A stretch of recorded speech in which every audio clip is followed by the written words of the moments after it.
Peace and welcome to the culture right here on the Black Star Network. I'm your host, Farajii Muhammad. Thank you so much for tuning in this afternoon. Folks, we got a lot to talk about today. As first, we're going to talk about what happened last night with the Senate race that has made history, where Democrat Raphael Warnock has won the runoff election. And the implications of it, we're going to be checking in with our culture crew member, Suzette Speaks, to get her analysis on the situation. Also, let's talk a little bit about what's going on with the Trump organization, how two of the Trump companies are in jeopardy, and because of fraud based on an investigation. We'll talk a little bit about how that may play on the former president's next run to be president of the United States. Also, I got to talk about what Keke Palmer has been discussing about makeup and beauty. We say beauty is in the eye of the beholder, but she's been getting some harsh criticism, and she responds to that criticism, which opens up this conversation. We have that and a whole lot more. So stay with us. It's all happening on today's edition of The Culture right here on the Black Star Network. Let's go.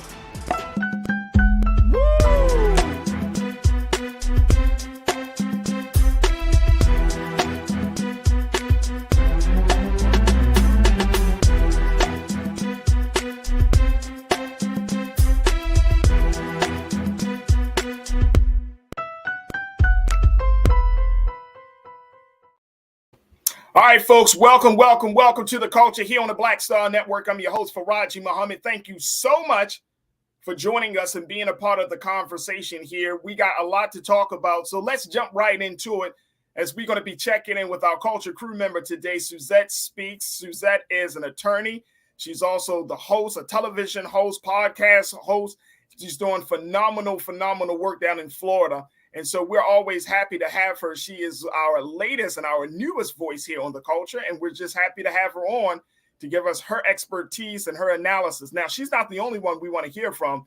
We want to make sure that you join us in a conversation. So get ready to jump in the chat as we are streaming on all platforms right now: YouTube, Facebook, blackstarnetwork.com, and all platforms. And we want to hear directly from you as you share your thoughts about the conversations that we are having. All right, let's bring my sister in, Suzette Speaks. Suzette, good afternoon. How you feeling today? Oh, I got Georgia on my mind. Georgia on the mind. Let me tell you, I'm a little tired because I stayed up to watch the election results from the U.S. Senate run. I was up. I could not sleep. I should have been blowing up your phone last night, then, Suzette. I should have been like, Suzette, what you think? DMing me, they were like, you can sleep now. You know, democracy lives to see another day due to the result of the Honorable Senator Raphael Warnock pulling out a victory, a very close victory, which we can talk about. Let me tell you something. If sports fans can understand this analogy, last night's election was like a Baltimore Ravens game. Oh, really? Tell me. I don't watch football like that. It always comes down to the wire. Okay. The final play, you just sitting there. It was probably like the Monday night game with Tom Brady and them. They just pull it out in the last few seconds. You're like, bro, is this going to really happen? It felt like that. It honestly did. And it was a few, there were a few lead changes actually as the counting came in from the southern counties in Georgia, as well as shout out to Fulton County, to Cobb County. Thank you, Atlanta. Thank you, Black voters, for helping sustain a win for Senator Warnock. It was quite amazing. I think there was a lot of sentiment across social media, first and foremost, about how close this race was and how 1.6 ballpark million people voted for his opponent. When it shocked many of us that he was, so successful in garnering this much support. It also says a lot about the discipline of Republican voters. They're not really concerned with who. They're voting team. They're playing team ball, if we could stay with the sports analogies. They are looking at the full chessboard and saying we wanted that extra vote in the U.S. Senate, make it more difficult for President Biden's agenda, for example, in passing federal judges and other things that the Senate are responsible for. They wanted to make sure the numbers kind of stay with that 50-50 and having to go to Vice President Kamala Harris for the tiebreak. But thank God, Georgia, I can't sing, but Georgia, I am grateful to you today so that we can celebrate what I think is an honest victory for the state. Although I'm a Floridian, as was mentioned, we had all eyes on Georgia because it seemed as if you guys have been voting more than any other state in the last 2 years. Reverend Senator Raphael Warnock has run successful campaigns 4 straight, starting in 2020. And I'm just happy to see that he was victorious, although the margins were almost too slim for comfort.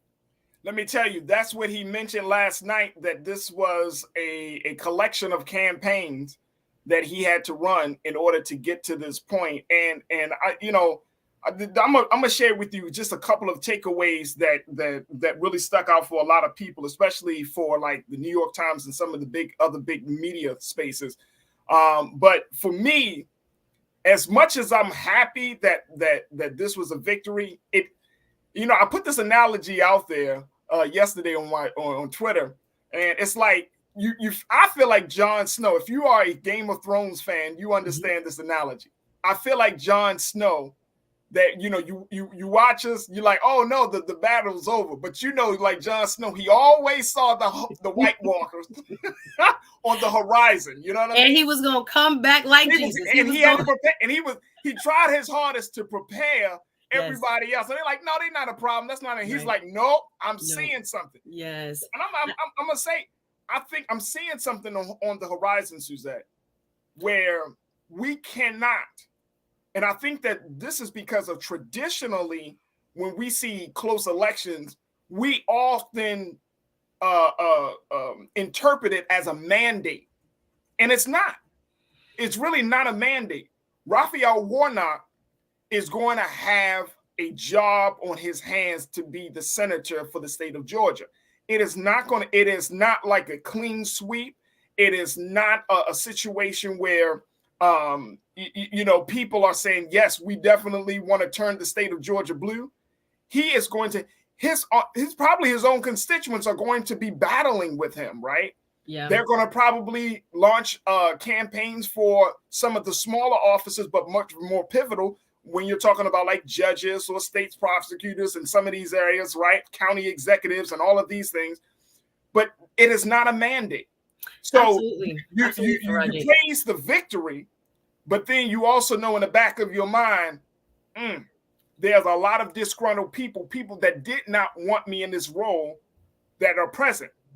And I think really quickly, and I'm definitely want to get your take on this, Suzette, that I don't know if the Democrats have handled that level of pressure before. Because Joe Biden has set the tone when he first got into office that he is going to be the great uniter, quote unquote, for the rest of the country after that, contentious 2020 election. But I don't know if that is the case now. Like if Democrats can lean on that message when you have close races like this right now. Well, I think we have to look at Georgia with a long view, right? Georgia is still a predominantly Southern state in terms of its politics, and it is not red, it is not blue, it is quite purple. And that is because of the growth of places like the Atlanta suburbs and the bigger cities, where I think over 30 years, there's been from 1 million people in terms of population to almost 7 million people now living in the metro Atlanta area. So we always, and I know I love hanging out in Atlanta, we look at Atlanta and we see Chocolate City and we see successful Black people and businesses, but we can't forget there is a really strong political faction in Southern Georgia, which is counties right across the Florida border that a lot of predominantly white farmer family or agricultural based folk, how they make their money is through the land, really dominate. And I think sometimes we tend to forget because we visit the big city that the state is quite diverse. And shout out That's a great point.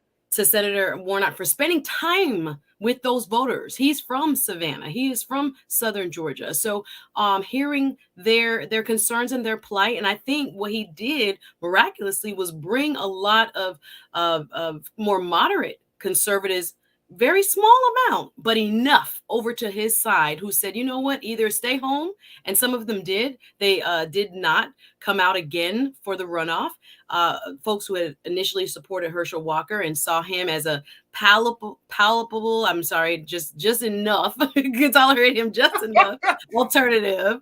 But I think that we have to be very cautious when we celebrate this as a victory. I'll share a little quote I watched last night. I think it's former Republican Chairman Michael Steele, Republican Party chairman, said, "Don't forget that if this had been a different candidate, we might have a different election result." And I think it was just he's talking about Herschel. Yes, that the way this vote turned out, the Republicans just fielded someone who was just I mean, you had to hold your nose and vote for him. I would call him unqualified. Again, he has so many wonderful attributes as an athlete, and I believe, like, you know, his storied career and his college career is amazing. But he was not equipped to do what he was called to do, which is to serve the people in the United States Senate. All these gaffes, all these kind of side distractions with his personal life. No one is perfect. I'm not here to judge Herschel Walker's personal life. However, voters were very, very put off by it, particularly Black voters. When we looked at him, we saw someone who was not, you know, prepared enough. And for some of us, it felt like a slap in the face to field this type of candidate in 2022 was kind of to call Black people a joke. And to say, you know, this is what we think of you as far as the Republican Party goes. So I know there was the closeness is something that is very, very shocking to some, but it's not to me. It's still Georgia. And thank God for organizers such as a Stacey Abrams and others who have been doing the work to register people. Again, population has led to demographic shifts as well in politics. So there's a fighting chance for Democrats, but Democrats have a heck of a lot of work, as you pointed out, to do to sustain this seat 6 years from now. Let me tell you, you said fighting chance, and guess what, folks? I'm going to say it about the Republicans and the GOP. There's a fighting chance that they could get that seat back if they put a much more qualified and competent candidate before the voters. And Tiana, you posted this, and I'm going to second it. You said we need to regroup and gear up for 2024 because winter is coming. Yes. Going back to that Game of Thrones analogy, winter is coming. We can't. You see what I'm saying? Like, we got the victory on this, but winter is really coming. And I think that speaks volumes about where we are. Suzette, we're going to take a quick pause. When we come forward, we're going to continue the conversations. I want to share with you what some of the other big takeaways from last night's Senate runoff race were. And, so, of course, get your thoughts on the situation. So stay with us. He's got a lot to talk about. You're tuned into The Culture right here on the Black Star Network. We'll be right back.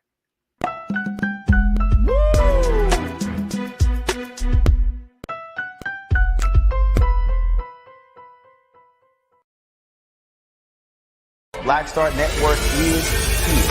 Oh, no punch! I'm real revolutionary right now. Thank you for being the voice of Black America. All momentum we have now, we have to keep this going. The video looks phenomenal. See, there's a difference between Black Star Network and Black-owned media and something like CNN. You can't be Black-owned media and be scared. It's time to be smart. Bring your eyeballs home. You dig?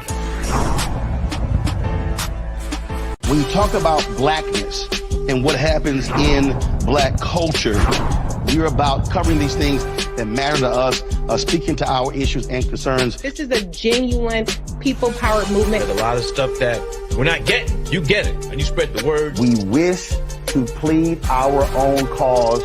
Too long have others spoken for us. We cannot tell our own story if we can't pay for it. This is about covering us. Invest in Black-owned media. Your dollars matter. We don't have to keep asking them to cover our stuff. So please support us in what we do, folks. We want to hit 2,000 people, $50 this month, raise $100,000. We're behind 100,000, so we want to hit that. Y'all money makes this possible. Check some money orders. Go to P.O. Box 57196, Washington, D.C. 20037-0196. The Cash App is $RM Unfiltered. PayPal is R Martin Unfiltered. Venmo is RM Unfiltered. Zelle is Roland at RolandSMartin.com.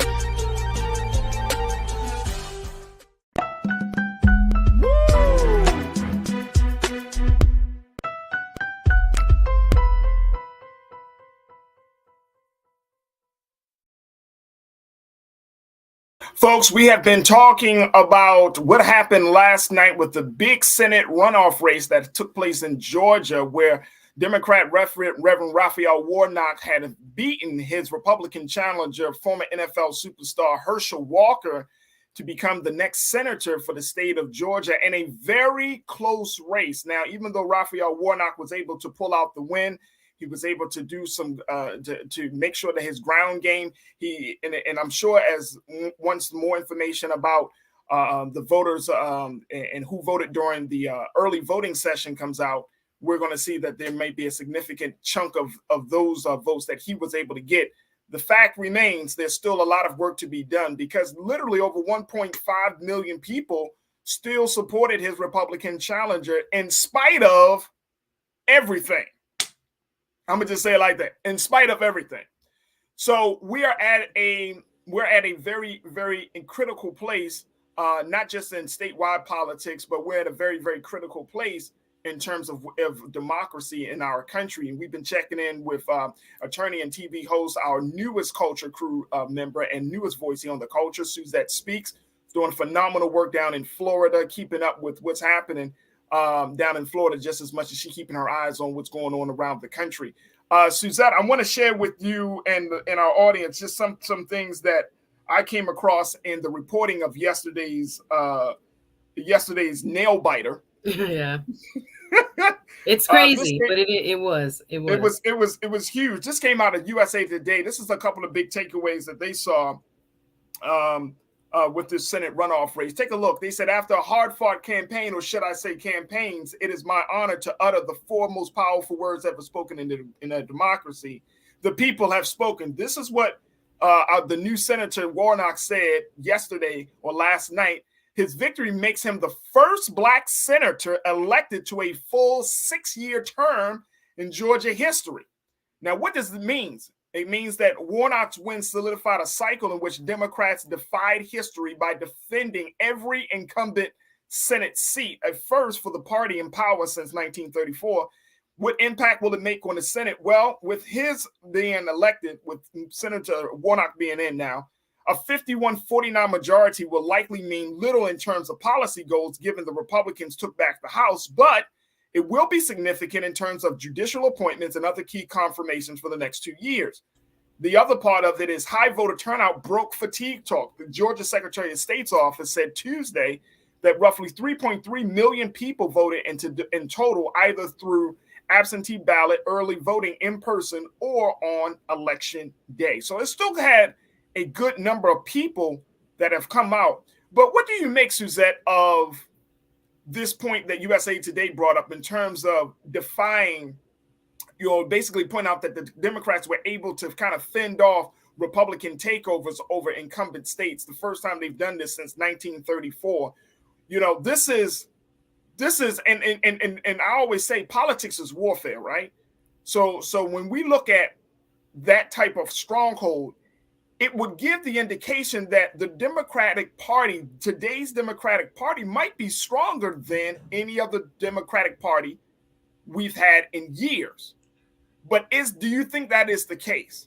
I think that this shows what happens when you field good, relatable, qualified candidates, like a Maxwell Frost from here in Central Florida, like a Raphael Warnock and John Ossoff and others who around the country prove that the quality of the candidate matters less than the star power. And I think what the Republicans suffered from, unfortunately, or maybe fortunately, depending on where you stand on the issues, is that there was this kind of shadow of the former president that had still been cast over the election and selection of candidates. Many of the candidates that we saw lose were handpicked by former President Trump, Herschel Walker being one of them. So this idea that celebrity, pardon the pun, trumps all other qualifications. No, you said that right. You know how that goes, and making this kind of, I don't know, it's a pop culture, popularity, more so name recognition election shows that voters really care about actual issues. Senator Warnock had been on the front lines in terms of issues that affected everyday, for example, Atlantans. There's a big issue right now with hospital closures in Georgia. He has worked with local officials on those issues that, again, everyday kitchen table issues that people care about. Yeah. He was, not new to this. And he's also very relatable. If you've ever heard him speak, I had one pleasure of listening to him live. He commands that room. He is an impressive scholar, PhD. And again, I think has the acumen, the intellect, and just the political prowess to hold his own with any other United States senator or candidate. So I think the quality of the field says a lot when it comes to who was more successful than others. But it still remains, and I just kind of want to backtrack a little bit, that there is some work that has to be done in terms of grassroots organization. This is going to be a clarion call, a wake-up call for Republicans in terms of what they have been saying, which has backfired about early vote. They need to actually tap into their base. And when it comes to early vote and absentee voting, things that they have tried to, quite frankly, outlaw and make much more difficult. So to see a Georgia electorate, a body of voters come out in spite of a shortened early voting period and all these other new election laws and really deterrents, some would call them, to try to limit when and how people can vote, to have this type of turnout in spite of that says there's a lot of fervor down in Georgia. I am looking at President Biden's proposal of the new primary schedule when it comes to electing presidents. We know in the past it always has started with Iowa. Shout out to Iowa. Right? They gave people wins like Barack Obama. They, in spite of their electorate and their voting body being predominantly very white, right? Probably the least diverse state in the union. They've held that position as the first primary election or caucuses as they had for so many years, almost 30 years. So President Biden has suggested, wait a minute, maybe we need to start in places that are a little bit more diverse, like a South Carolina, like a Georgia, putting them before Las Vegas or New Hampshire or Iowa. And there's a lot of discussion that needs to be had around that, because there is a lot of fervor, as we have seen in Georgia, among the Democrats' base of voters that is predominantly working class, African-American, and youth voters. So if we are going to have a discussion about who should pick the president, these states have to be talked about in terms of now who gets to go first. Now, again, that switches the conversation, because it's going to take a lot more money to run in a South Carolina. You might not have a Barack Obama if we start in South Carolina, because you can do the door-to-door. You can do the handshake retail politics in a place like Iowa without a lot of money. You just need to be on that ground. So it will change a lot of different factors, but thank goodness we can see that when we vote, we win. And I think that was a theme that has been said among organizers there on the ground in Georgia. But there's a lot of fervor. Black people are not asleep, right? When something matters to us like this, or when there's an affront to us, like fielding of a candidate like Herschel Walker, oh no, we're going to show up and we're going to show out and we're going to vote.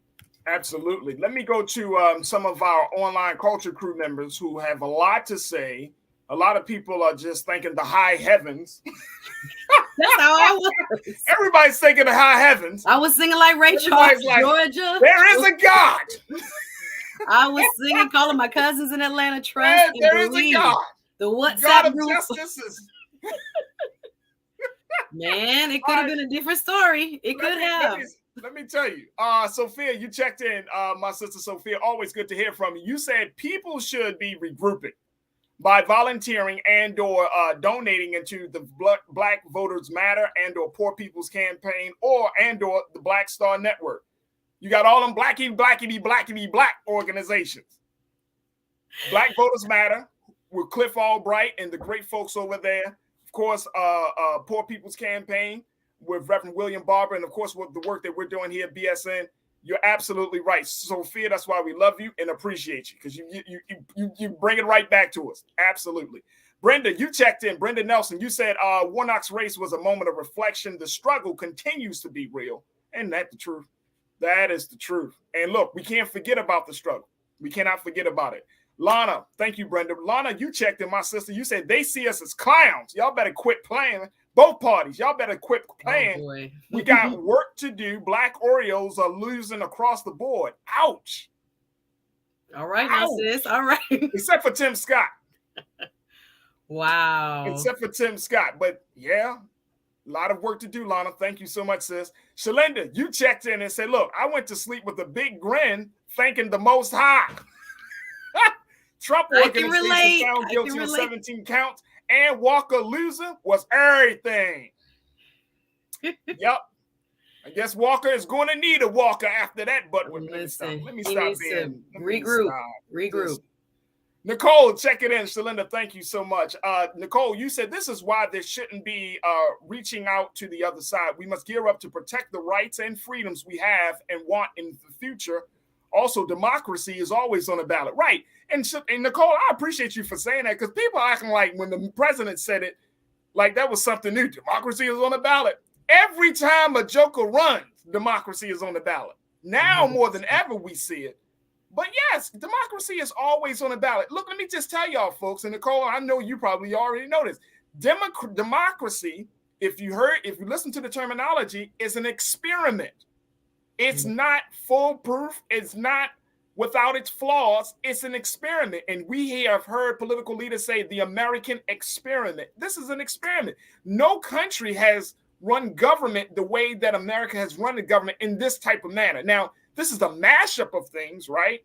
That under the banner of democracy, and we don't have to get into the history of it all, but this has always been an experiment.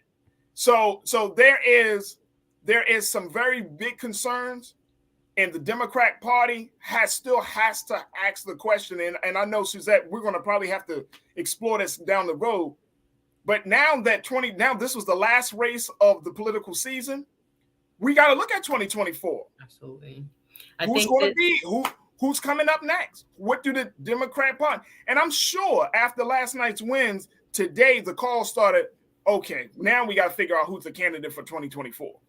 Who can we put it out there? We have to start early. We got to start doing it. On our side of things, very quickly, it comes down to organizing. Okay, what does that mean? You know, if we're talking about a quote unquote black agenda, quote unquote black strategy, if we're talking about having any type of strategy that includes the voices and the concerns of oppressed people in this country, what does that actually mean? Does the Democrat Party have what it takes to speak to those concerns and those needs at this point? I mean, we got a lot of big conversations. So this, in the big scheme of things, it's a necessary part of the conversation, but it's still a small part of the discussion where we have to face it. Suzette, we got like 30 seconds. What's your take? I just wanted to point out another win for the Democrats is that our Vice President, Kamala Harris, is going to have to spend less time being the tiebreaker. Thank goodness. When we have Senator Sinema and a Senator Manchin, we know how much pressure there has been for her to always remain close by so that she can be the tie-breaking vote in a 50-50 Senate. Now that we have 51 to 49, I hope it will free her up a little bit to focus a little bit more on her portfolio. I think there are some things that we want her to be doing. I think that she has not necessarily had that opportunity to kind of spread her wings, being much more involved in Senate business. But I think now this is also a victory for her indirectly to allow her to take on other projects and parts of her portfolio that we need to see her active in. Let me make sure. Absolutely. Well, folks, we got to take another pause. When we come forward, let's talk about somebody else that people often don't like to talk about, which is former President Donald Trump, and how his businesses have now been seen as being as practicing fraudulent activities as a result of a lot of different things. But are we surprised? Are you really surprised that the Trump organization has been engaged in fraudulent activity? No, I'm not surprised. But we'll talk about it. We'll get our take from our attorney, Suzette Speaks, and of course from you. And so stay with us. A lot to talk about around that situation. You're tuned into The Culture right here on the Black Star Network.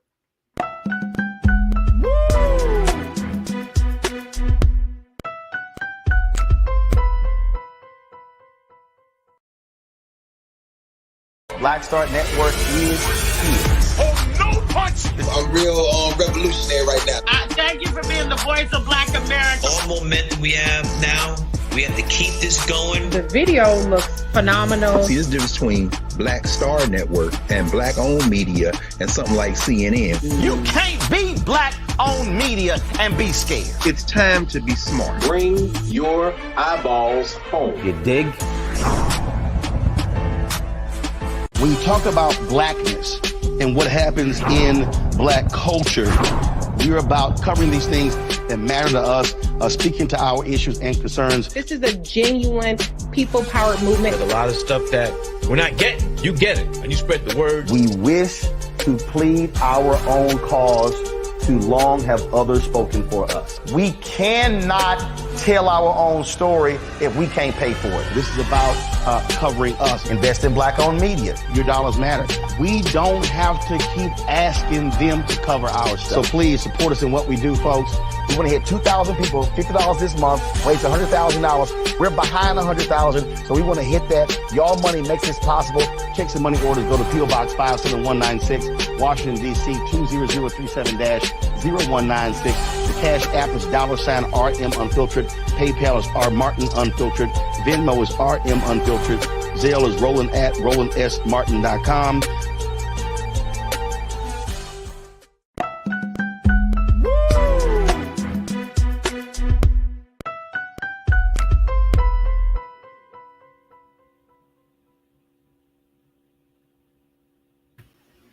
All right, folks, welcome back to the show. We wanted to switch gears now, having a different conversation about a different Republican, somebody that Suzette has a lot of love for. He was the former president of the United States. Donald Trump now has been, even though he hasn't been implicated in this latest legal issue, but his company is under great scrutiny. And I'm talking about the Trump Organization. How the Trump Organization was found guilty of multiple charges of practicing fraudulent activity as a result of the situation of their business. Take a look at this. This is the report here. Trump Organization found guilty on all counts of criminal tax fraud.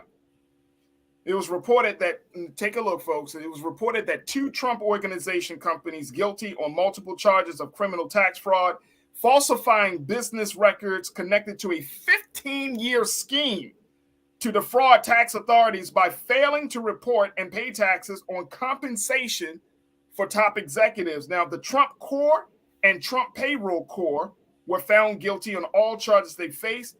The Trump Organization, could face a maximum of $1.6 million in fines when sentenced in mid-January. The company is not at risk of being dismantled because there is no mechanism under New York law that would dissolve the company. However, a felony conviction could impact its ability to do business or obtain loans or contracts.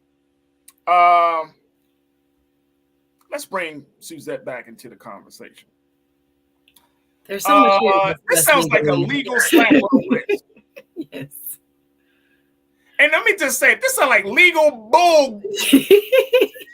We have so much going on with this story. Oh my! What is this, Suzette? You're an attorney. This is what you do. Yes, I thought about this. How do I break it down for my folks so that we are all on the same page as to what happened here? Because no individual, save the Trump Organization CFO, Alan Weisselberg, has been charged.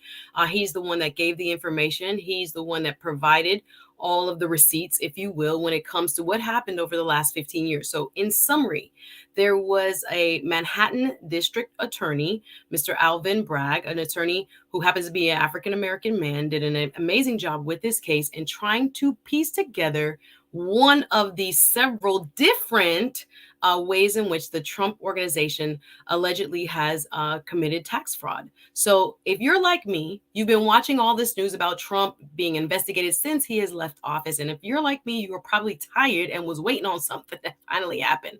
Well, here's one of the many cases that are open, or should I say investigations that are open right now. So to be clear, Trump himself has not been found guilty of anything or been in any way given culpability. Although in this particular case brought in New York, right? This was the Manhattan district attorney.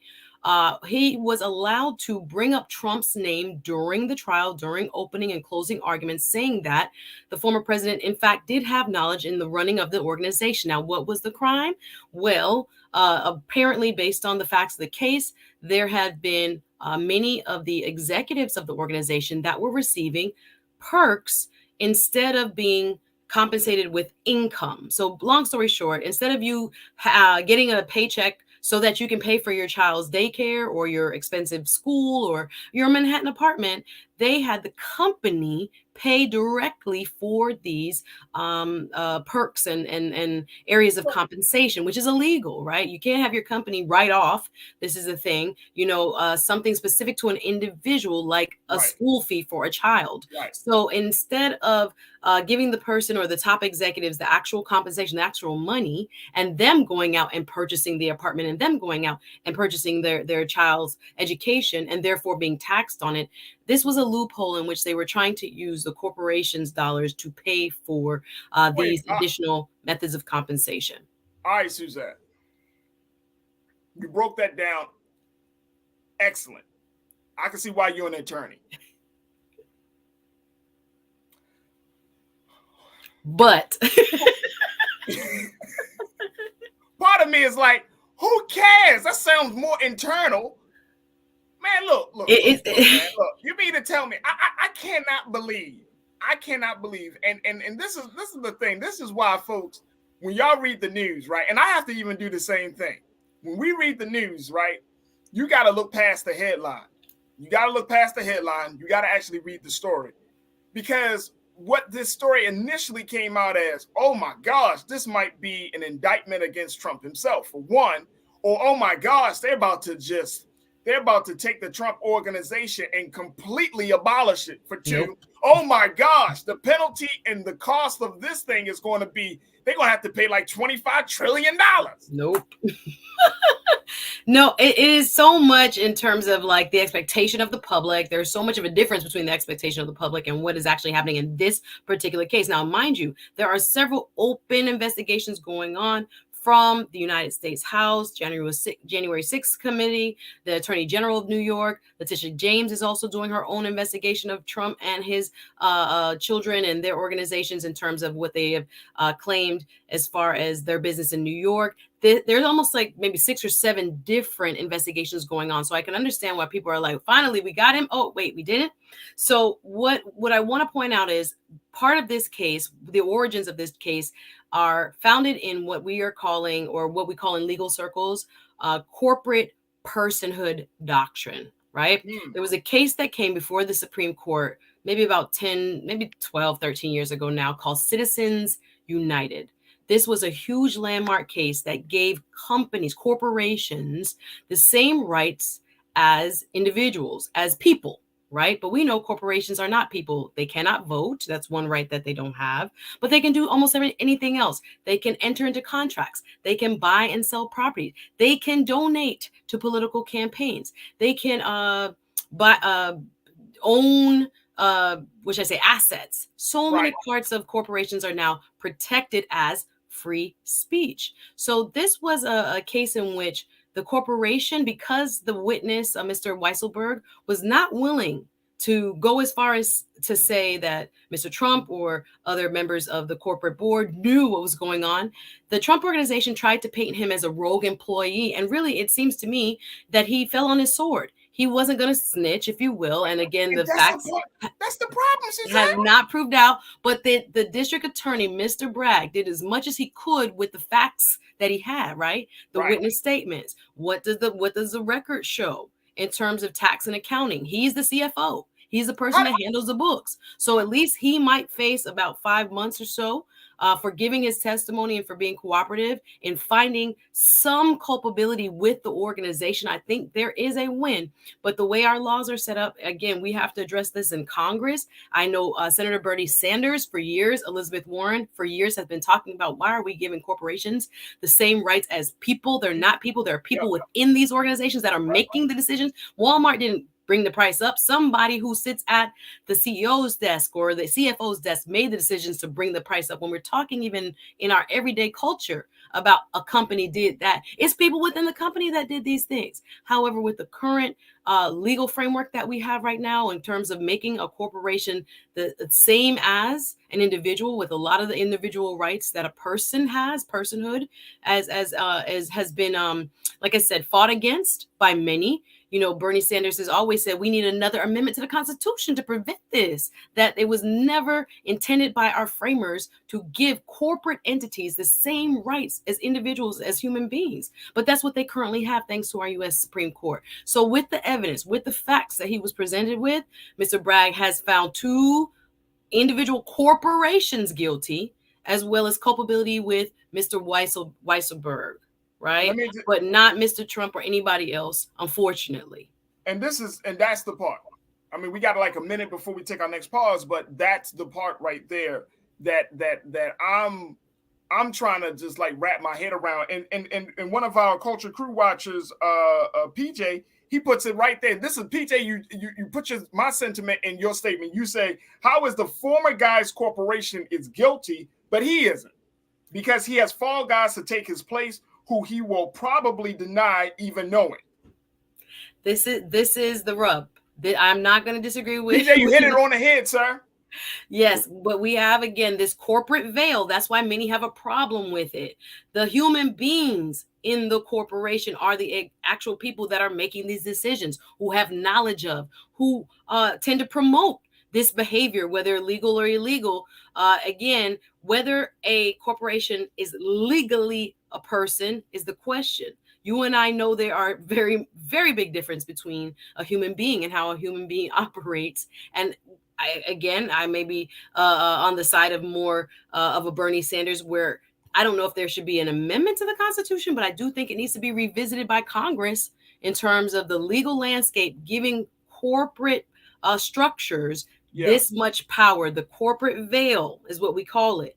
That protection, that wall that says, oh no, it's not the human beings that run it. It's the corporation as an entity that is guilty. So again, I'm not saying I agree or disagree with our Culture Crew member, but that's the way the law is set up, fortunately or unfortunately, depending on your opinion. That is exactly the way law is set up. And until we do change those laws, Teflon Don might still be standing today. All right, folks, look, we got to take a quick pause. When we come forward, let's jump out of politics and let's jump into some more cultural conversations. Keke Palmer, the Nope actress who has been now everywhere, can be seen everywhere, has been under great criticism because of the way she looks. She responds, but it opens up the question, is beauty truly in the eye of the beholder? And what do we make about the standard of beauty in 2022? We'll have that conversation. Also, I want to share with talk about this situation with Ava Duvernay, how she's making ice cream history, but more importantly, why we should really consider conscious selling and conscious buying. We'll have that conversation as well. So stay with us. A lot to get to in the next hour of The Culture right here on the Black Star Network. We'll be right back.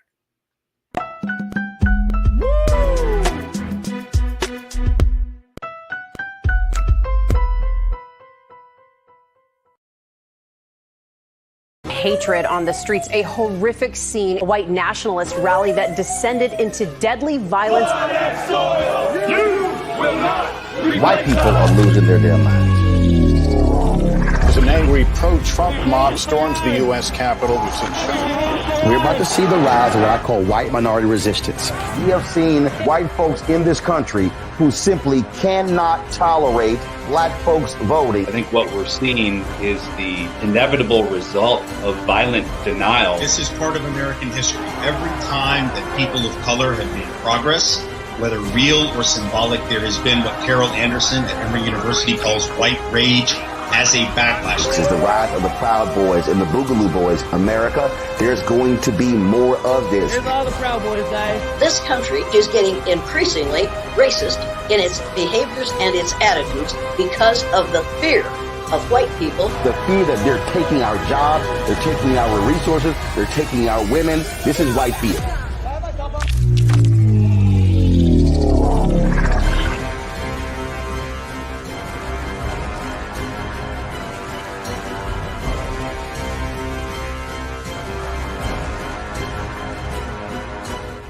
Black Star Network is here. Oh, no punch! I'm real revolutionary right now. Thank you for being the voice of Black America. All momentum we have now, we have to keep this going. The video looks phenomenal. See, there's a difference between Black Star Network and black-owned media and something like CNN. You can't be black-owned media and be scared. It's time to be smart. Bring your eyeballs home. You dig?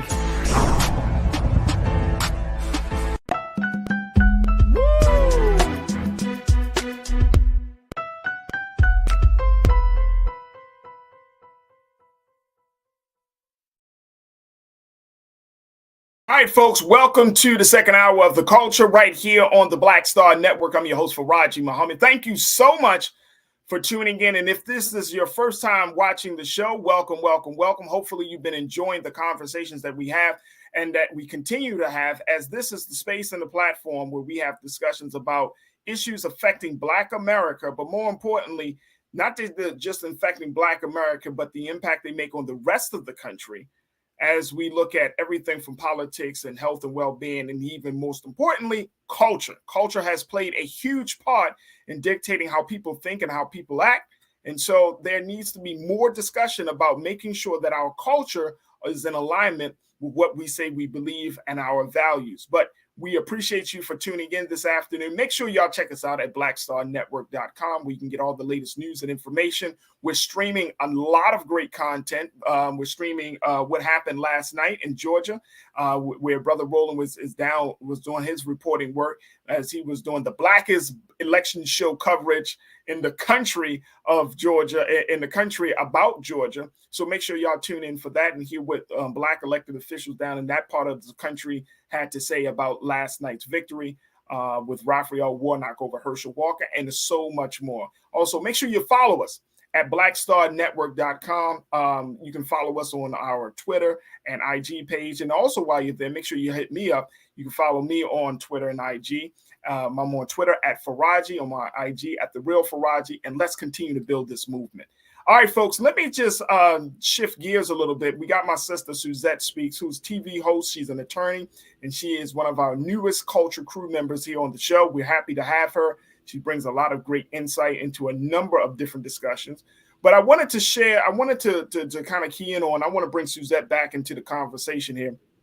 Suzette, I wanted to talk about this whole situation with Keke Palmer, who has been having a phenomenal year, especially because of her role that she played in Jordan Peele's film Nope.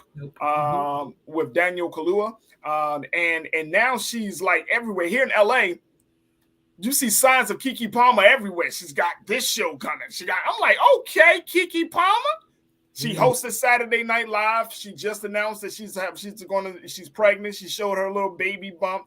People are just kind of like, she is everywhere right now.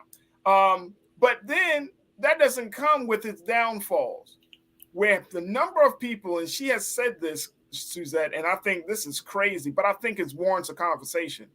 A number of people have been criticizing Keke because of how she looks. Now, if you did not know, and I want to make sure that I'm saying this correctly, Keke, as beautiful as she is, as fun as she is, she does have a skin disorder. She has a medical condition called polycystic ovary syndrome.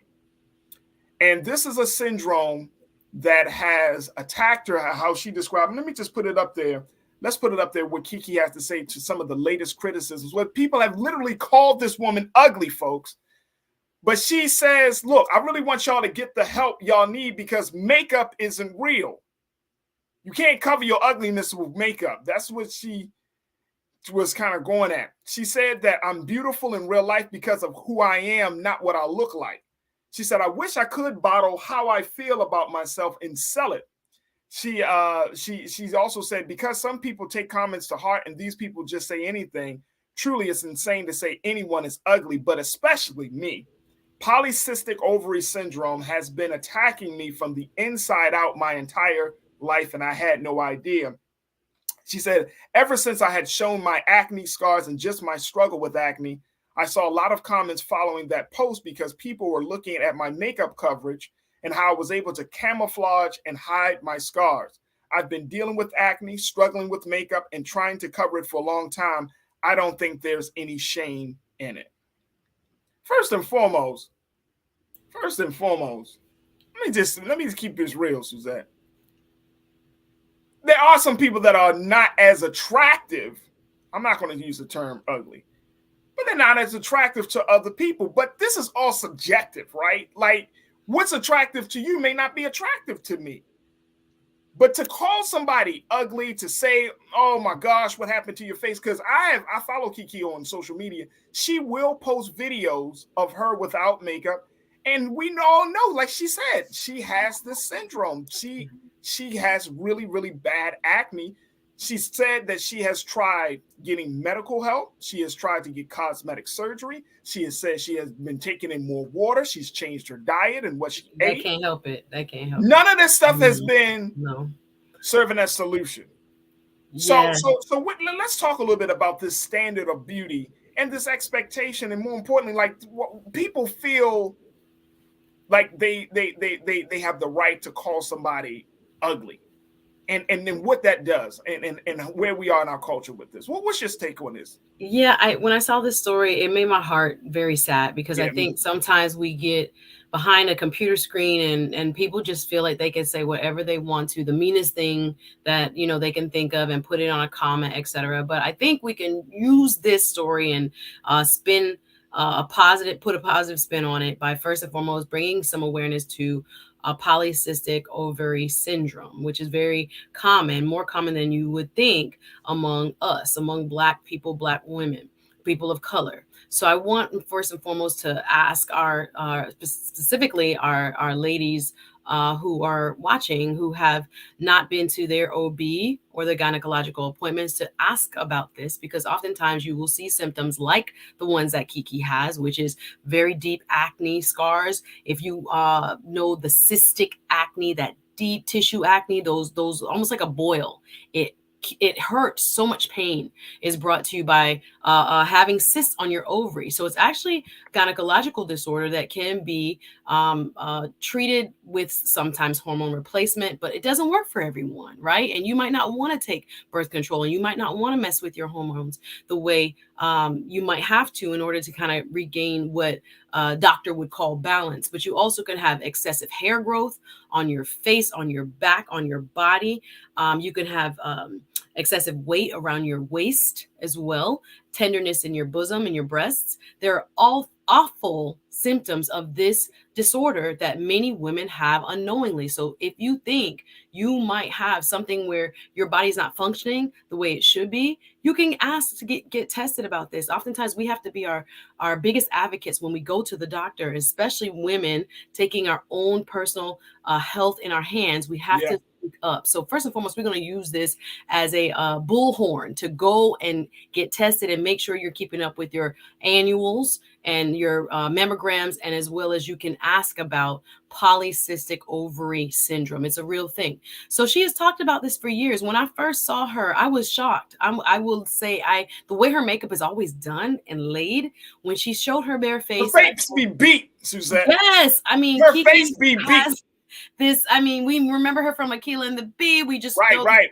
Girl, and of course, when your hormones change, all of a sudden you're fighting acne. She said, and I'll paraphrase in interviews given about this, that there were TV producers and such, filmmakers that would be like, hey, here goes some Proactive. Hey, you could try this. And she's like, no, like she didn't know at first, which is so heartbreaking. For years and years, they thought she was eating candy and eating fast food and all this and doing this to herself. No. It's cysts appearing on her ovary, which are affecting her hormone levels, which are causing your, signals to be sent to say, hey, skin, do this. Hey, body, do this. And we don't have any control of that. So when someone has this kind of ongoing chronic illness, and we're seeing a society that has become less sensitive and downright mean, oftentimes, to want to quote call people out about their skin. She can't fix her skin. She can't fix it. Being bold. There's a lot of people living with all types of debilitating diseases that we don't know nothing about. So you see me and you know this much of my life, But you think that because you on the internet or because I'm a public figure, you would just comment and say whatever. You don't know her. You don't know her struggle. You don't know her complete story. And thank God she was brought up in a way that imbibed her. I mean, with my big words today, right? Gave her the confidence to know that your self-worth doesn't just come from all of this here. Yes, we want people to look good and therefore feel good. But sometimes, baby, you may not have the externalities that society say that you should have. And guess what? You still got to love yourself. So shout out to her and being that kind of example and that beacon of hope of, listen, I have had the most amazing career. I have been in tons of movies, TV shows, specials. She stayed booked and busy with her cystic acne, and she's moved on, and she doesn't kind of quantify her worth based on this, and neither should we. So I think we have to take a look at ourselves. I'm sorry if I sound like a poster child for love yourself from within, but this society now is making it much more difficult, especially from your young girls. And I wear makeup. Listen, I won't come on here without my face powdered, okay? They say you got to put a little paint on the front door, and I'm going to put my paint on, right? However, you have to learn to love you in this really, really kind of brash society that feels like they need to tell you when she know what's going on with her skin. Do you? So if we could kind of mind our business and look at her as a human being first, we'd be much further as a culture. That is exactly the point. The point is that people feel like first celebrities aren't human beings, right? So we and this is the disservice that we have created on ourselves for ourselves, right? They should be perfect. We have put celebrities in that position of being a perfection. We have raised them to put them on the pedestal. So therefore, we think just because we support their lifestyle, we own them. Right. We have a right or have agency over every element of their life, their body, their how they do their work, and all of that stuff. Right. It's one thing to be critical of somebody's professional achievements or how they do the work. But it's another thing to just be downright just disgusting and mean to talk bad about someone. And look, I'm assuming that some of these people, I know without a shadow of a doubt, some of these people are fud ugly. You know what I'm saying? It's like it's like that extra ugly. You know what I'm saying? Talking with the man in the mirror. Listen, like I know you really are super ugly. And calm it down. Instead of her focused on her pregnancy and that wonderful announcement that she just made, 29 years old, career is popping and having the most amazing, last 5 years of her life. And even beyond, since she was a child, and she has to now take time out of her life to be addressing people who are talking about her skin disease. Where is our empathy? Where's our intelligence? We have to understand that, again, this is medical. This is something we're so used to being able to fix and change everything in, especially the Western culture. People all over this planet live with some debilitating diseases, and folks who are having like mental and physical challenges are not like hidden away and never seen in public in spaces. No, there are cultures where out in the open, people live with all kinds of, I'm talking about major physical deformities and have to live their life and go about their business. And honestly, in a lot of other cultures around the world, they're more accepting or even more tolerant. Except, of course, that children and all kinds of people can be rude and distasteful and disgraceful, really. But in our Western society, when we have created this unhealthy standard of beauty that everybody has to have smooth skin, everybody ain't born like that. Everybody has to have this almost Eurocentric look. Everybody ain't born like that. We got to widen the ability to accept ourselves, Black folk, as well as push others to accept. Listen, there are various shades and types of beauty that we come in, and we have to be embracing of all of them. Right. And that's the thing, like understanding it. And here's why I think it's important for us to have this conversation, not just from the medical standpoint, because Keke has been talking about this for so long. You don't even need to keep explaining yourself to a joker, right? For a situation, they can just go look up. Same thing. It made me think of when I was reading the story of Suzette. It made me think of Jada Pinkett Smith with alopecia and how she struggled with alopecia, right?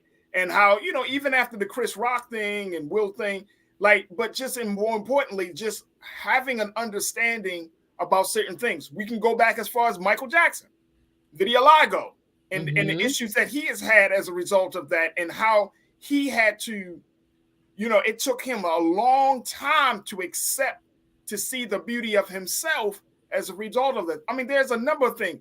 So it's you made the point.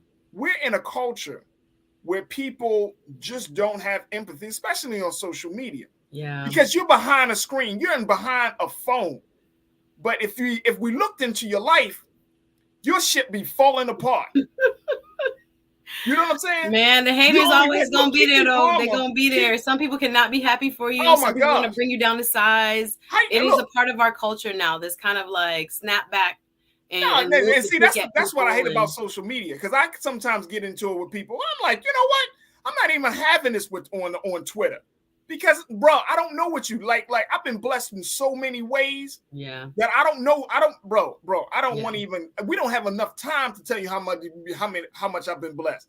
Yeah. But at this point, it's like we're just so mean spirited and petty. And I think the standard of beauty piece is something that we need to discuss, especially for Black girls who struggle, man. Like, who struggle. And let me add that we should talk about it with Black boys. I remember I went to school with a couple of guys darker than me, Suzette, and I remember them talking about the struggle, because Black folks, we say it to other Black folk, boy, you look like you came from Africa. You look like you came from the jungle. Look how dark you are. We make all these little jokes. And I'm like, man, that was mean. Yeah. Now, when you look back on it, you're like, damn, that was mean. And it sticks with you. It sticks in your mind. As an adult, you wonder if it impacts you. And obviously, and we say the stuff like, this shouldn't stick with you. Sticks and stones shall break. No. Words matter, man. Absolutely. Words matter. Like, if somebody were to talk about your mom, you get punched in the face. Yeah. If Keke Palmer listened to the haters, she wouldn't be as successful as she is. And I'm just grateful that she's trying to at least give people hope by saying that even if this does happen to you, you can rise above it. There are so many times that, again, what celebrities have to deal with in this current modern day, celebrity culture, where everyone has access via a keyboard and a comment section. A lot of them turn off their comment section. I've noticed that with Black Panther actor Letitia Wright, and they'll let a few comments in and they'll shut it down. Because who are you to comment on what my life is like? You have no idea. Hey, look, I seen Beyonce go through the same thing. Yeah, she said, don't read them. I think she said, hey, don't read them if you don't. Yeah, Beyonce go through the same thing. And you know what? To some people, you're never going to be enough. Right. Or they got to bring you down to size. They want to cut you down. And that's what it comes down to. You're never going to be enough. And as Black folks, I realize, we got to take a quick pause, but that's one of the big things that I think as Black people, we all struggle with, right? Internally, because of our history in this country, because of the experiences of slavery, because we're always having the back of our mind. And then folks, y'all tell me if I'm wrong. So y'all post your comments on this. That Black people, we have always struggled of never being enough, whether we're never being enough for our families, never being enough in our workspaces, never being enough in our relationships, we're never being enough that's seen to be enough by the world. This bothers us. This eats at us. And every day we got to do affirmations. We got to do prayers. We got to go through therapy, because somewhere down the line, we have to validate one another. We have to validate one another. Mm-hmm. All right, look, don't get me started. Sorry. I know where I had to break, but I had to get that in there. It's like we need to help one another feel good about ourselves and believe in one another. That's what it is. And the worst thing that you can tell a person, it's one thing to tell a person something crazy about themselves. It's another thing to tell a person something crazy about themselves, and it's coming from people that you're supposed to protect you, supposed to accept you, and to love you. That's a whole different level of hurt and trauma. Look, we got to take a quick pause. When we come back, we'll continue the conversation with Suzette. I want to get your take on this as well, folks. So post your comments. But let's talk a little bit about the standard of beauty and Black folks not feeling that they are enough. I'm talking about for both men and women. We'll have that conversation up next. Stay with us. It's The Culture here on the Black Star Network.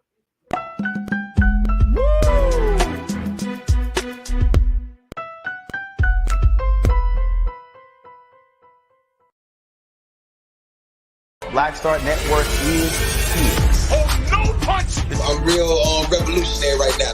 Thank you for being the voice of Black America. All momentum we have now We have to keep this going. The video looks phenomenal. See, there's a difference between Black Star Network and black-owned media and something like CNN. You can't be black-owned media and be scared. It's time to be smart. Bring your eyeballs home. You dig? When you talk about blackness and what happens in black culture, we're about covering these things that matter to us, speaking to our issues and concerns. This is a genuine people-powered movement. There's a lot of stuff that we're not getting. You get it, and you spread the word. We wish to plead our own cause. Too long have others spoken for us. We cannot tell our own story if we can't pay for it. This is about covering us. Invest in black-owned media. Your dollars matter. We don't have to keep asking them to cover our stuff. So please support us in what we do, folks. We want to hit 2,000 people, $50 this month, raise $100,000. We're behind 100,000, so we want to hit that. Your money makes this possible. Checks and money orders go to P.O. Box 57196, Washington, D.C. 20037-0196. The Cash App is $RM Unfiltered. PayPal is R Martin Unfiltered. Venmo is RM Unfiltered. Zelle is roland@rolandsmartin.com.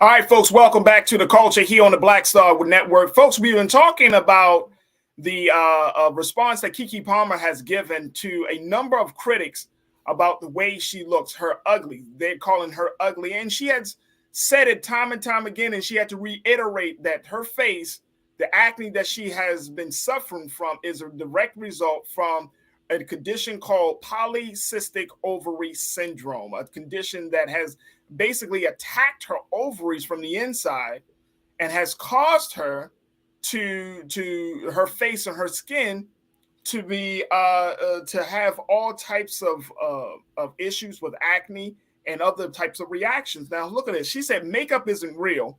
She addressing these comments because I don't care how much makeup you have. The end result is you still who you are.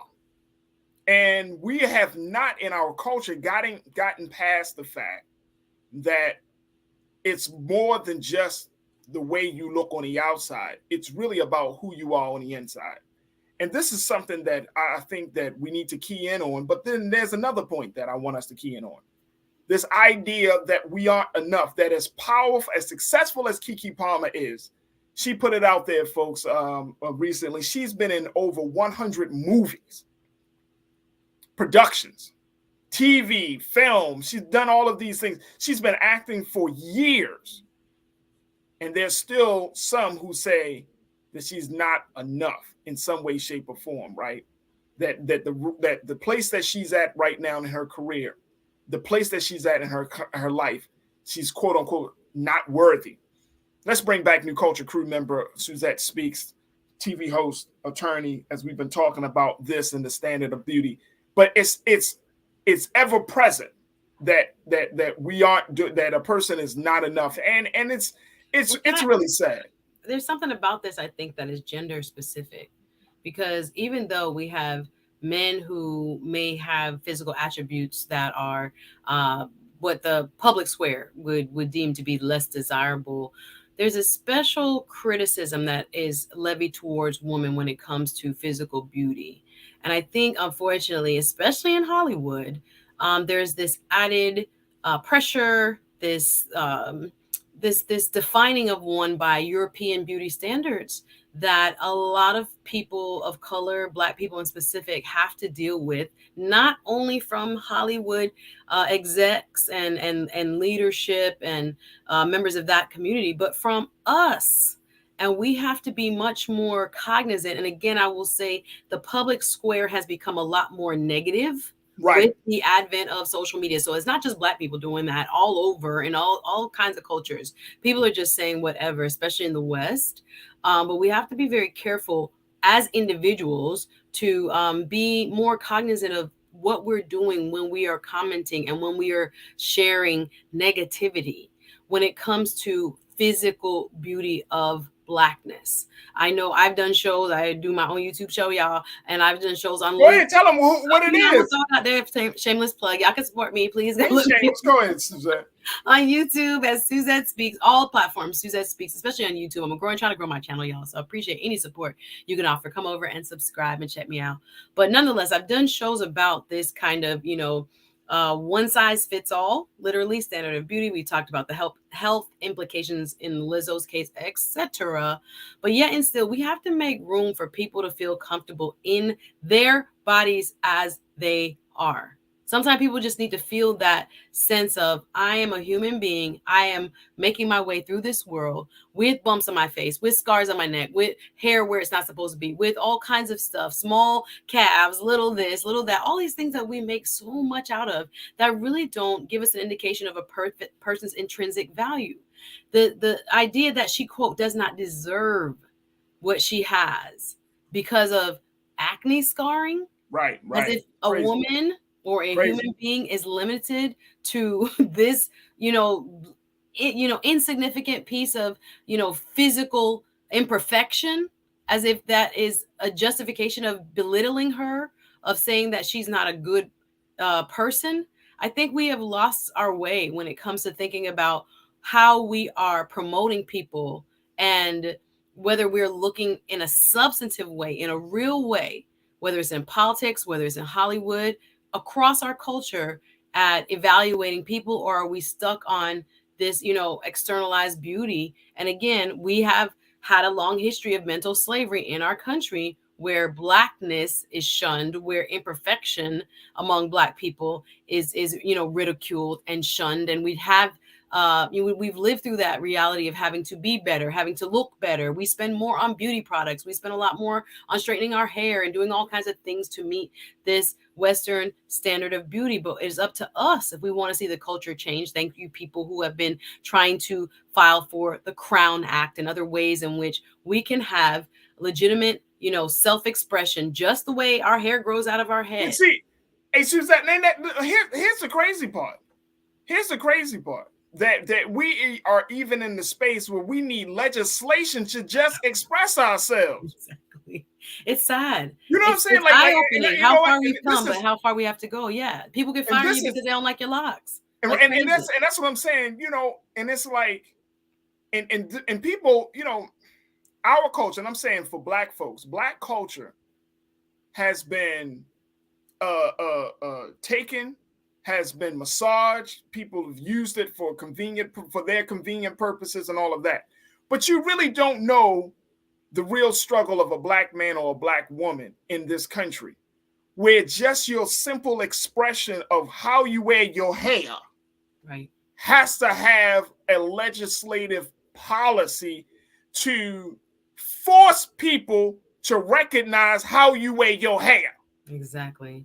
So now, I don't know any other group of people. Yes.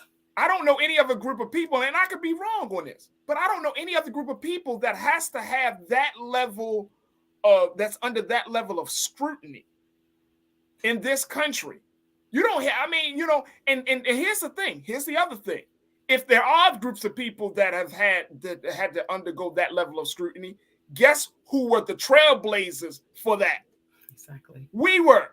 Exactly. You see what I'm saying? And so when we talking about what does it mean to be Black, like we should say, maybe we need to say, well, what is the Black standard of beauty in this country? What is the standard of beauty that Black America should have about men, about women, about boys, girls? Like, what is our standard of beauty? Because you're right, we all know that our standard of beauty comes from it comes from a Eurocentric context, a Eurocentric lens. But what is the Black standard of beauty? And I think that goes back to, well, who are we and how we express ourselves, right? Because now you got people, you got Black folks, and you can't judge a book by its cover. You got young Black girls wearing different colors. They could be conscious as hell. You know what I'm saying? Purple hair, red hair, all yes. They got long nails. But they know something about their struggle. They can tell you. They can tell you. They got degrees and masters and doctorates. Absolutely. And their doctorates, or they're aspiring to be great people. To do great things for our people. So I think we have to, and I'm saying that for us as a people, for our culture, we have to say, okay, what is going to be the new rules on how we see each other outside of this Eurocentric lens? We all know that white people have played a huge part in how we see ourselves. We know that. It's been part of it. We all know, and you don't like my music. One of our online culture crew members, you don't like my music. He was like, Farajii, the fact that a lot of people have suffered from not feeling like they're worthy because not just Black people, but because media. And I agree with you. I think media has exploited that feeling. What makes Hollywood so powerful is Hollywood, as much as it is to entertain, but Hollywood is also like a lab for science because they study human behavior. You have sociologists, you have psychologists. These aren't just writers, but they understand how human beings interact, how we think, how we behave. So they're able to put trends out, right? Or speak to a trend or exploit a trend, right? Accentuate it, exploit it in such a way that it will cause us to be like, oh, no, that's what I want. Oh, this is the new standard for something. Oh, in order for you to be deemed successful, you should have A, B, and C because they understand it. But I think we do need to get to a place now to say, you know what, bump all that. Mm-hmm. Here's what works best for us. Right. There are two things as you were speaking that came to mind, and that is that when we are thinking about standards of beauty, we have to think first in terms of loving oneself and achieving self-acceptance, which again, as you have so eloquently kind of laid out there, in a culture that does not accept you just as you are, as you live, breathe, and walk, and just live your life, a culture where you have to be hypersensitive to how other people perceive you, from the moment you step out your door to when you get to your office, to when you go to places of public accommodation, et cetera, where you're always, especially, thinking about how do others see me? We have to go back to the very basic idea that one has to love themselves. The good book says you have to love your neighbor as yourself. But what I realized, a lot of people, especially within our communities, don't love themselves. If you love yourself, you wouldn't shoot your brother down in the street. You would see him as the same human being, having the same humanity, and deserving of the same life force that pervades and that lives within you.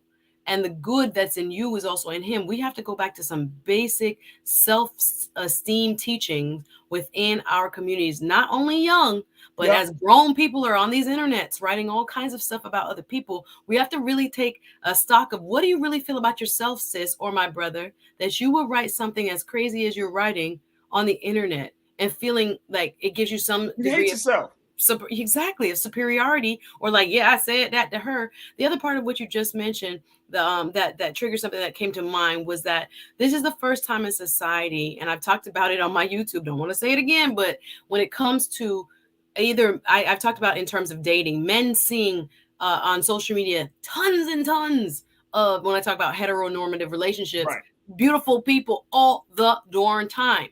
Before the internet, you might have seen 2 or 3 good-looking people, if you will, in your whole village. So you didn't pick people based on being good-looking. You picked them because they were hard workers. You thought they could have some good kids. You think they could take care of, this division of labor the way we know it is only since the 1950s, where men only did this, women only did that. No, we all took care of the household and made sure we were good, right? So this idea that now, not only is it complicated by celebrity, where we are constantly being able to see lifestyles of the rich and famous every moment of the day on our phone, is giving us this kind of mass low self-esteem. A lot of people are having this FOMO, fear of missing out, or a deeper sense. That's why you feel depressed when you get off from scrolling for 2-3 hours, the way the apps are set up and have us all addicted, right? When we looking at these people at what they have, and you think, I don't have that yet. Oh, they got the best marriage. Oh, they have the best. Most of that is fake anyway, because they're giving you the highlight reel, not the other 24 hours or 23 hours where, there's the struggle. So this idea of who we should be and what we should be is very much being curated daily to us. And we have to stop and we have to question, especially when it comes to young people with developing minds, but just as much for adults who are also still very much in this kind of formation of idea of self. We have to question, what am I intaking and how is it making me feel about myself? And very quickly, Suzette, because we got to take another pause. But the other part is I want to go back to that point of what you say with just dating and just seeing women. You know, I see a ton of women on Instagram and other places, filters, using a ton of filters, right? And look, Photoshop. Look, the filters, you already beautiful. So you got this filter that it may not be a heavy filter. It might just highlight your cheekbones or might make your skin smoother or something like that. Or it can give you a whole new face. Or it can give you a whole damn new face.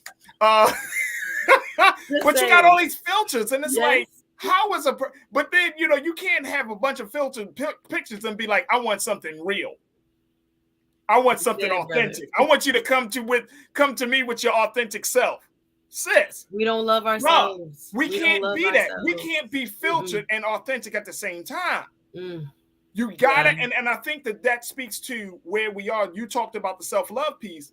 It's like we take these same ideas, and I'm saying we as Black folks, men and women, not just in these intimate relationships, but just in general, we take these same ideas and then we impose them on each other. And then when we impose them on each other, it's like we weaponizing like this. We weaponize beauty to the point of I'm good looking, you're not as good looking, therefore I'm better than you. It is, and it, as DJ Khaled said, it breaks my heart. You know what I'm saying? Like it's a lie, though. It's not even true beauty. Because your favorite superstar has to have airbrushed pictures or somebody slapping makeup. Mariah Carey don't come on a stage without, 10 tons of everything, spray good, smell good, hair done, nails done, everything did. Right. This is a fantasy of what the standard that we're talking about, that, okay, if you don't have that, you're not worthy of love or acceptance or popularity or business or family or marriage. That we do that when people see other people's spouses and we're like, oh, how she got him. Maybe she's a good person. Maybe she has a good soul. Maybe she's a hard worker. Maybe she's with the program. So we have to be very careful. I agree with you in terms of weaponizing beauty against one another. But again, I want to track back to the source. Sis, my brother, what makes you feel like this in the first place? Is there, from our childhood, is it the public square? We have to really start to question and cut off anything that is influencing you to think that you are less than, or having you make you feel indirectly like you're less than, and that other people have to live up to this kind of, facade of quote unquote true beauty. None of it is true. Again, you're not going to change your hopefully you don't, but a lot of people do. No, but it causes you to look at yourself in a very, very unhealthy way, in a very destructive way, where you feel like, again, you're not beautiful enough, you're not worthy enough, you're not desirable enough, that you have to add all of this other stuff. Yeah. Because even after all of that, whether you're dating, whether you're married or whatever the case, when somebody sees you face to face, and if you ever had the opportunity to come across somebody that you actually follow on social media and you see them face to face, your expectations might go up, it might go down. It's not real. It's not. We have to be putting on a show. It's not real. And so it's like somebody pulling back the curtain at the end of The Wizard of Oz. You're like, damn, you really exactly. And you trying to live up to that person, and they're not real. And it's not real. This is the whole mental game that's being played. Like, we are going to be these perfect human beings. Right. Without that $1 million, you are not going to look like that. And the average person, I think we have to go back again to finding people's self-worth in who they are instead of what they look like. That, but in a Western culture, it's very difficult to do because we put so much into physical beauty and physical appearance, especially in America. Absolutely. Look, folks, we got to take a quick pause. When we come forward, let's shift gears, because as we're talking about standard of beauty, let me just talk about what one lady is doing to just knock out just knocking things out the box. I'm talking about Ava Duvernay, the award-winning director of a number of great films, how she continues to push the boundaries for Black women creators in so many different spaces. And I'm going to share with you the great honor that has been bestowed on her. We'll talk about it and talk about this idea of conscious selling and conscious buying. Stay with us. That conversation is up next here on The Culture, right here on the Black Star Network.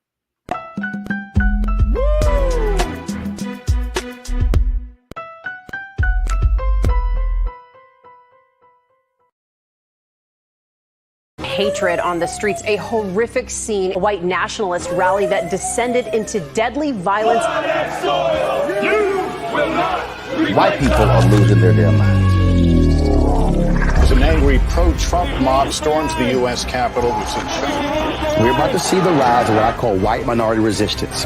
We have seen white folks in this country who simply cannot tolerate Black folks voting. I think what we're seeing is the inevitable result of violent denial. This is part of American history. Every time that people of color have made progress, whether real or symbolic, there has been what Carol Anderson at Emory University calls white rage as a backlash. This is the rise of the Proud Boys and the Boogaloo Boys. America, there's going to be more of this. Here's all the Proud Boys, guys. This country is getting increasingly racist in its behaviors and its attitudes because of the fear of white people. The fear that they're taking our jobs, they're taking our resources, they're taking our women. This is white fear.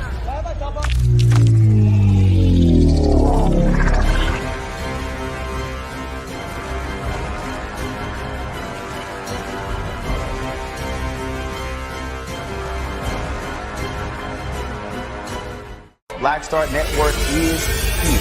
Oh, no punch! I'm real revolutionary right now. Thank you for being the voice of Black America. All momentum we have now, we have to keep this going. The video looks phenomenal. See, there's a difference between Black Star Network and Black-owned media and something like CNN. You can't be Black-owned media and be scared. It's time to be smart. Bring your eyeballs home. You dig?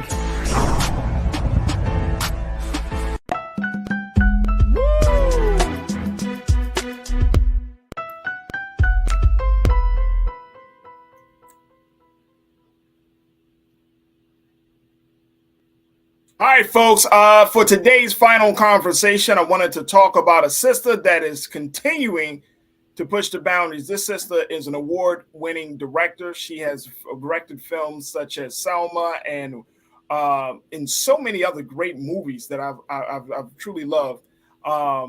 And I'm very, very excited to talk about the things that she's doing and, more importantly, the work she's doing and the impact that she's making. I'm speaking of award-winning director, filmmaker, Ava Duvernay. And let's bring my sister Suzette Speaks back into the frame. Sister Ava Duvernay, Suzette. I have never met Ava Duvernay. I would love to chat with her. I think as both of us as being hosts, you know how you got certain people, you'd be like, yo, I would love to have like a conversation. My people would be like Barack Obama. I just want to pick his brain. Yes. And you know what? Oprah Winfrey. I'm about to say her BFF. Yo, I really want to talk to Oprah. I really be wanting to talk to Oprah. But Ava Duvernay, who falls in that same circle, right? Because she has been able to do a number of, I think thought-provoking movies.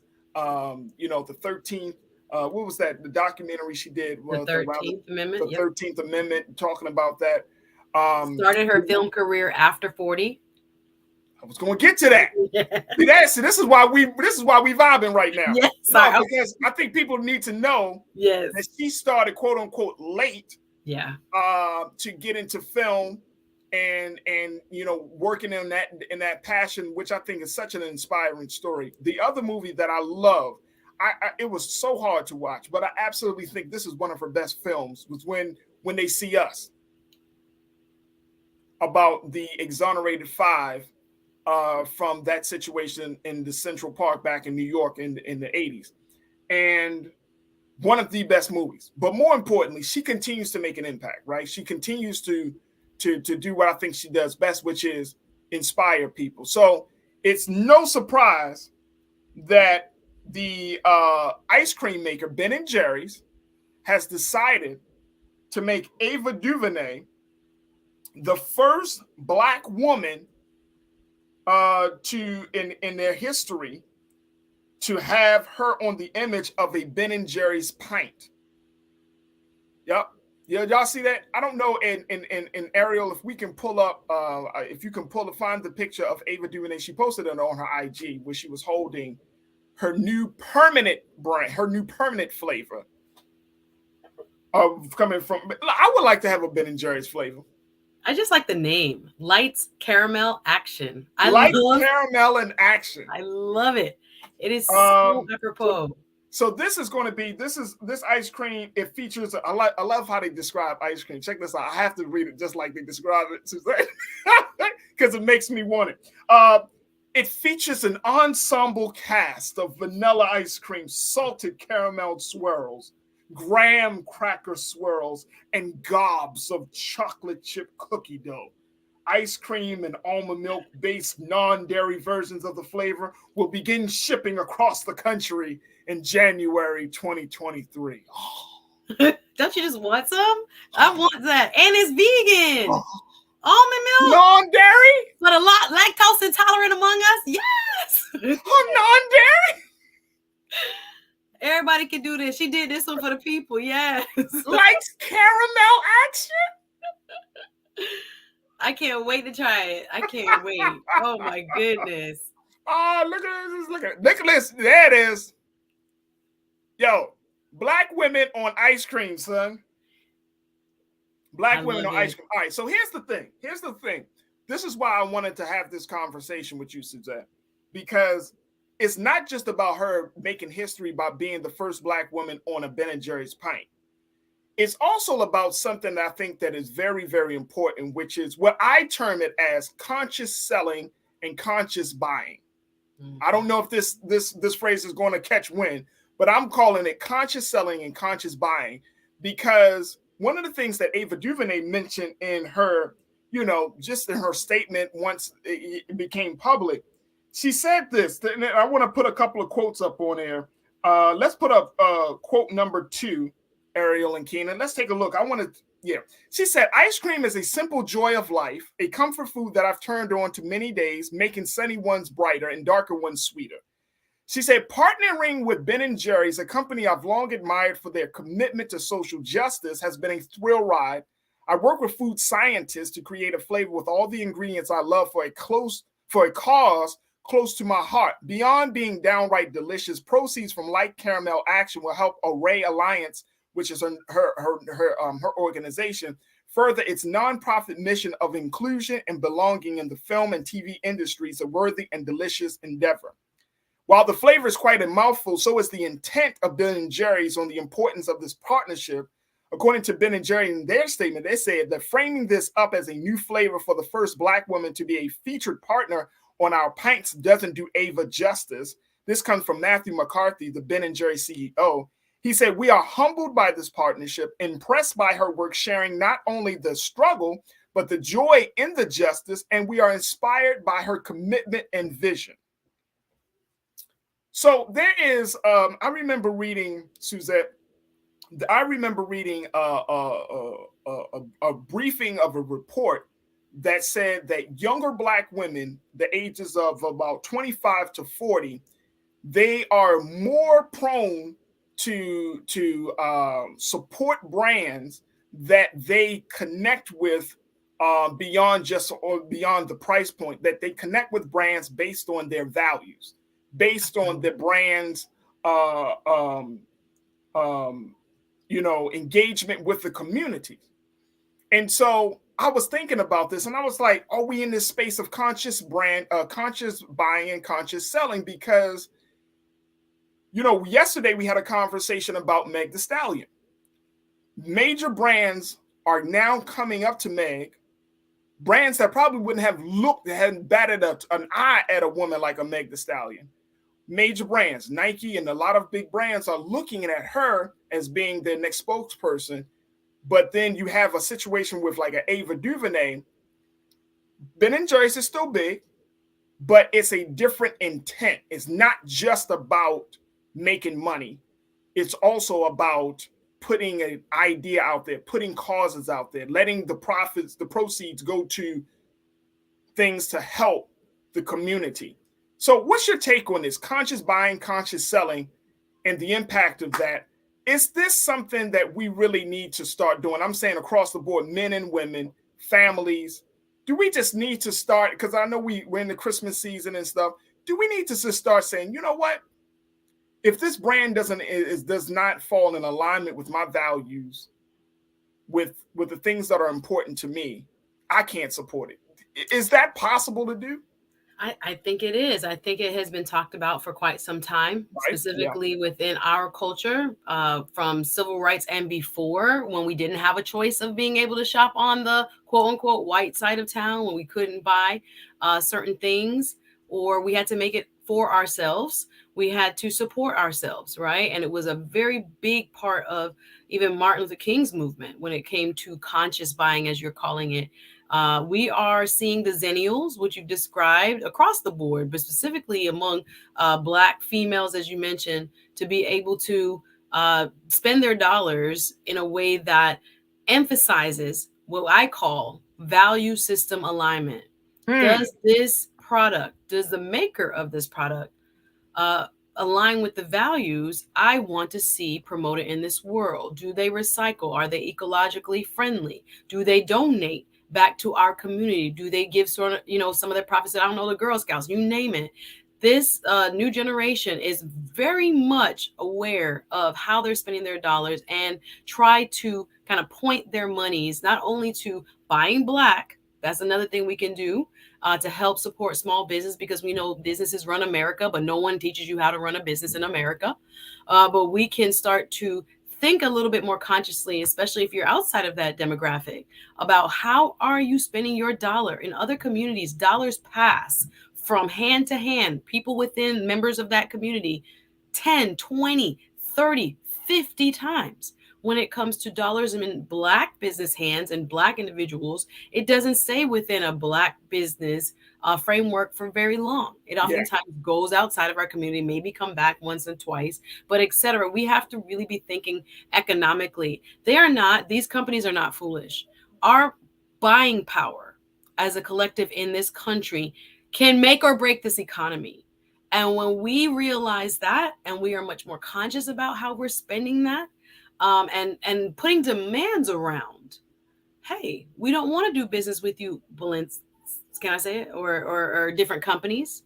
Yeah. If you're going to promote things that are not aligned with our values, that are seemingly hurtful to members of our community, to children, whoever it is, we have to maybe make our dollars speak much more loudly, because the voting booth is one way to be heard, but economically, them bus boycotts, thank you to our forefathers. Oh, they felt it.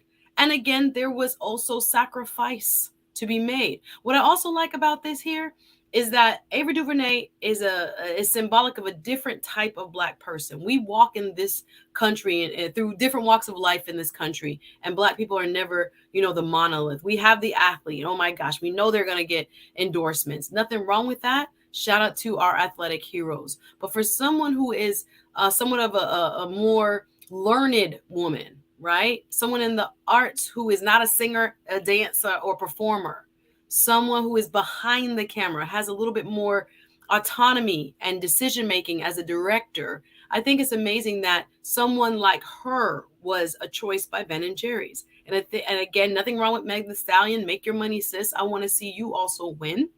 Right. But this type of representation, I think, is really important, because I think even as we talked about in the election, the going away from the dignified Black kind of representation to us, I think, is not necessarily a win. And I think it can be also an insult, quite frankly, if you're not careful. So for them to have kind of made this more of a thoughtful choice, based on her work, once again, what has she done, right? And what has she produced, right? And what has the impact of her work been? Looking at someone holistically, again, away from beauty or sexual marketplace value, if you will, and those type of things that go along with the marketing. I think it was an excellent choice for them to make. I hope other corporate leaders are paying attention. And I would say oftentimes, we get less of this type of Black woman in the corporate space in terms of buying and selling and being a face of a product. I'd like to see more of her blueprint, if you will, now entering that conversation.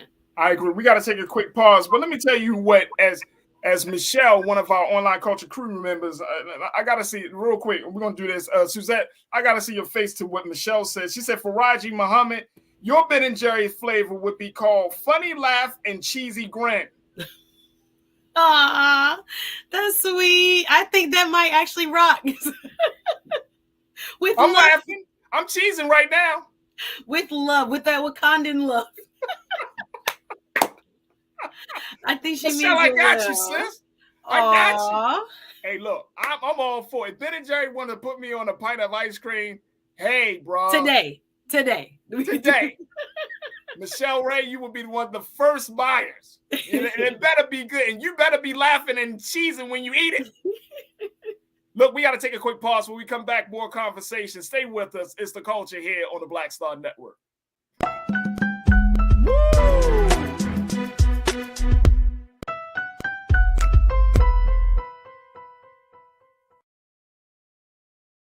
Pull up a chair. Take your seat.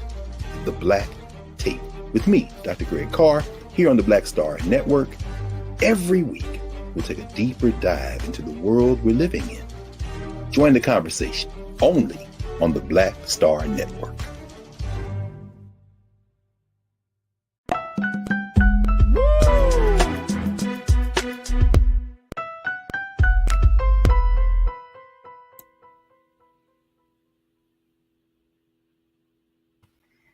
All right, folks, final few moments of today's show.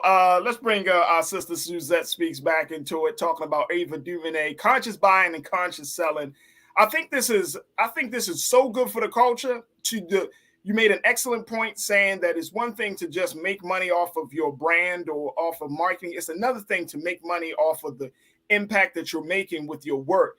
I think it's so good for the culture that, you know, and here's Ava. Ava is one of those sisters, like if Ava says something is good, you know, I believe it must be solid, right? You know what I'm saying? She's not going to sell you no wolf chickens. No, she was a part of that process, I believe. No, she said she worked with the food scientists. Yes. And they came up with this situation. But that's what I'm saying. Like, and it could be just a ploy from Ben & Jerry to say, look, maybe our black market share is not as high as we want it to be. We need to look at something else, right? Because that could also be a motivation.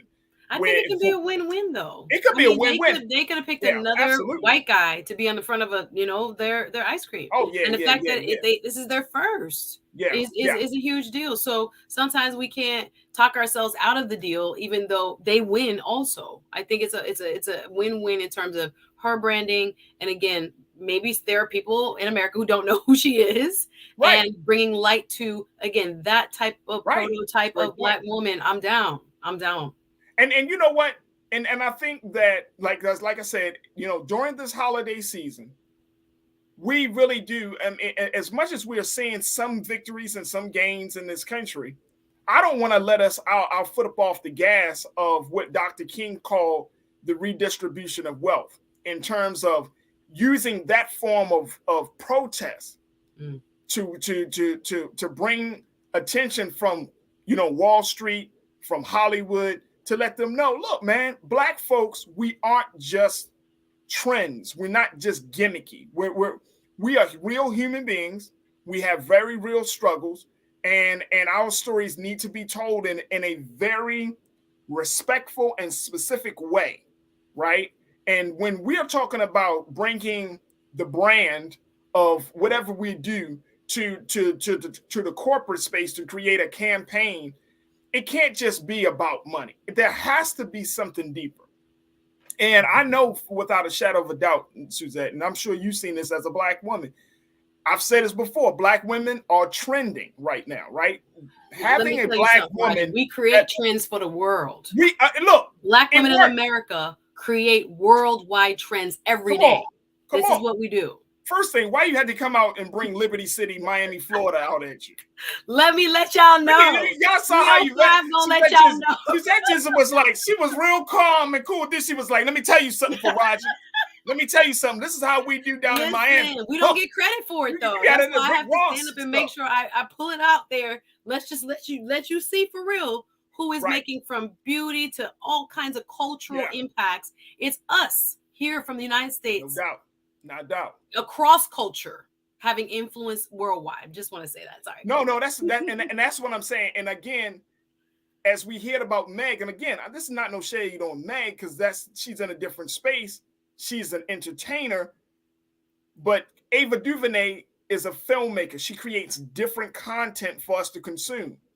So I think it's great that we do have a balance. We need the balance. We need the balance, especially a lot of Meg. We're going to see a lot of women who are, again, not compromising, but I would call it more so their brand is different, right? Right, absolutely. They're selling a different product, so therefore there's a lot more edgy, a lot more sexy, a lot more, appealing to, a different type of audience. You can't deny that Ava Duvernay is a serious woman who, takes culture, education, and her art very seriously. So the word you use, I think, is really important, is balance. We get a lot of the entertainer type, pushed out there, marketing. Shout out to people like, Sweetie. I see her in ads now. It's not bad. But again, balance. There is a different kind of a seriousness given to, when we are validating a brand through someone like an Ava Duvernay, right? They're giving us some of their market share and we're giving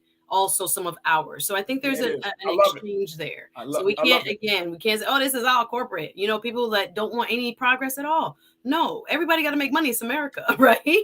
So shout out to her.